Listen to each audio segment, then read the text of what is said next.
আসসালামু আলাইকুম। এখন শুনবেন সংবাদ শিরোনাম। ইরানের নতুন সর্বোচ্চ নেতা মুজতাবা খামেনির নির্দেশে তেল আবিবে ব্যাপক হামলা, ভূগর্ভস্থ বাংকার ধ্বংস, ইসরায়েলের নিশানা অস্ত্রাগার ও তেলের স্থাপনা। বিশ্ববাজারে অপরিশোধিত তেলের দাম বেড়েছে 20%। ঢাকার ফিলিং স্টেশনগুলোতে যানবাহনের লম্বা সারি, ধীর গতিতে হতাশা। 2 লিটার করে চলে না, পাঠাও যারা চালায় 2 লিটার তেল চলে না। 1 ঘন্টা ধরে লাইনে দাঁড়িয়ে আছি, ভোগান্তিতে হচ্ছে, অফিসের সমস্যা হচ্ছে। না, আমাদের এই মুহূর্তে তেলে কোনো সংকট নাই, আমাদের 75 বোর্ডের মজুদ আছে। চট্টগ্রামের জঙ্গল সলিমপুরে অপরাধী নির্মূলে বিশেষ অভিযান, সাঁজোয়া যান নিয়ে অংশ নিয়েছে আইনশৃঙ্খলা বাহিনীর কয়েক হাজার সদস্য। আমাদের অপারেশন সফল। আমাদের এইখানে রাষ্ট্রের ভিতর রাষ্ট্র আমরা থাকতে দিব না, আমরা এই ব্যাপারে দৃঢ় প্রতিজ্ঞ।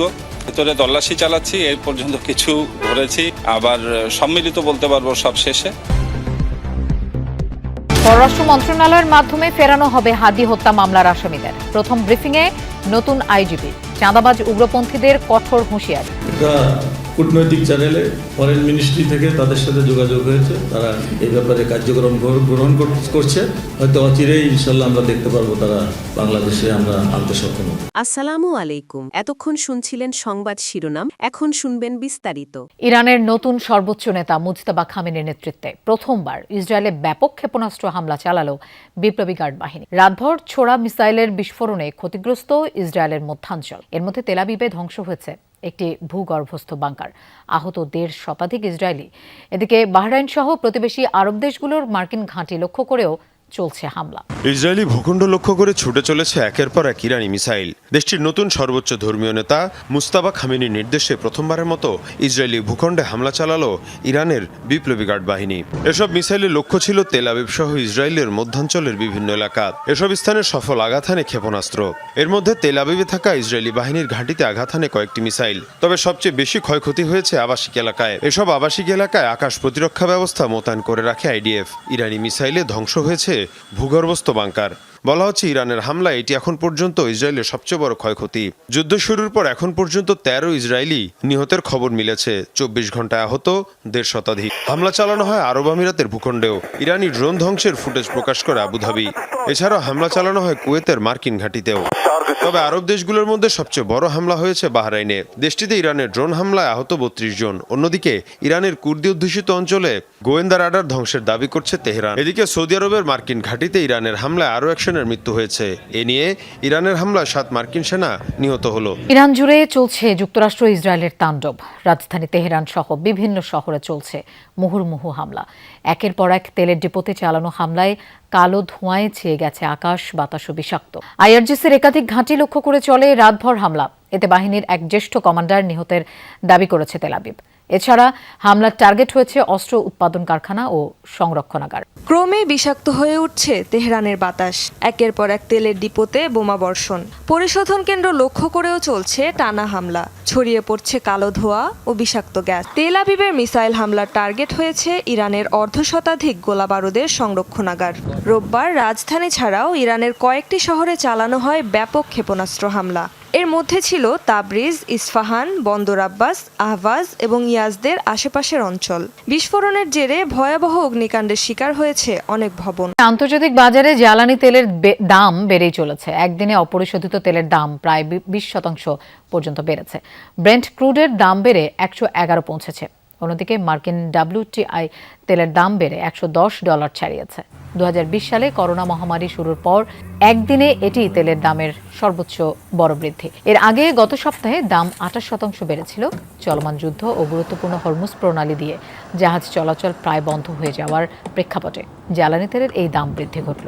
রাজধানীর পেট্রোল পাম্পগুলোতে আজও তেল নিতে যানবাহনের চাপ রয়েছে। কোথাও কোথাও দেখা গেছে গাড়ির দীর্ঘ লাইন।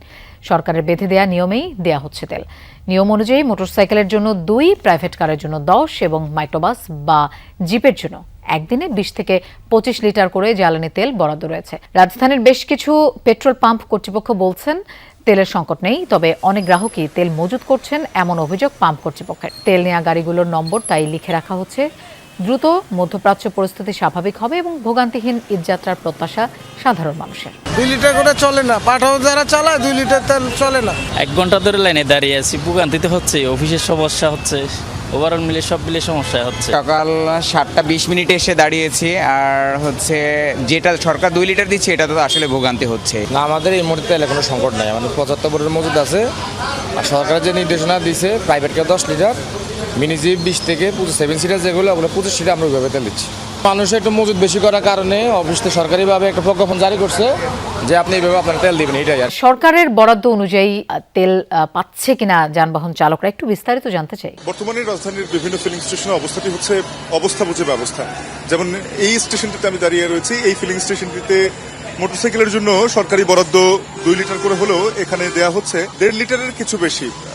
আর যেখানে ব্যক্তিগত গাড়ি বা প্রাইভেট কারের জন্য বরাদ্দ ছিল 10 লিটার, সেখানে এখানে 10 লিটারের দাম 120 টাকা করে, লিটারে 1200 টাকা আসে। এখানে মিল করে 1000 টাকার তেল দেওয়া হচ্ছে, অর্থাৎ 8 লিটারের কিছু সামান্য বেশি দেওয়া হচ্ছে। তো এই যে মোটরসাইকেল ব্যবহারকারীরা যারা রয়েছেন, বাইকাররা, তারা এখানে এসে 2 লিটার তেল পাচ্ছেন না, তারা মূলত যতটুকু এখান থেকে পাচ্ছেন 1.5 লিটারের কিছুটা বেশি দেখতেই পাচ্ছেন, মিটারে সেটি প্রদর্শন করা হচ্ছে। 200 টাকার তেল তারা এখান থেকে নিতে পারছেন। চট্টগ্রামের জঙ্গল সলিমপুরে সন্ত্রাসীদের বিরুদ্ধে অভিযান চালাচ্ছে যৌথ বাহিনী।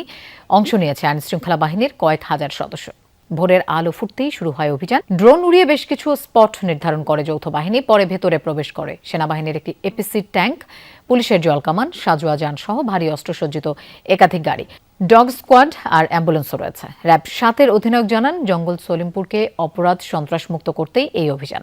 অংশ নিচ্ছে সেনাবাহিনী, র্যাব 11, র্যাব 15, র্যাব 7 এবং চট্টগ্রাম মেট্রো ও রেঞ্জের বিভিন্ন জেলার পুলিশ ও বিজিবি সদস্যরা। জঙ্গল সলিমপুরে মূলত পাহাড় কেটে প্লট বিক্রি আর চাঁদা আদায় ঘিরেই রুকন ও ইয়াসিন বাহিনীর আধিপত্য। প্রায়ই ঘটে সংঘর্ষ। গত 19 জানুয়ারি ইয়াসিনকে গ্রেফতার করতে অভিযান চালায় র্যাব। এ সময় র্যাব সদস্যদের মারধর করে ইয়াসিন বাহিনী।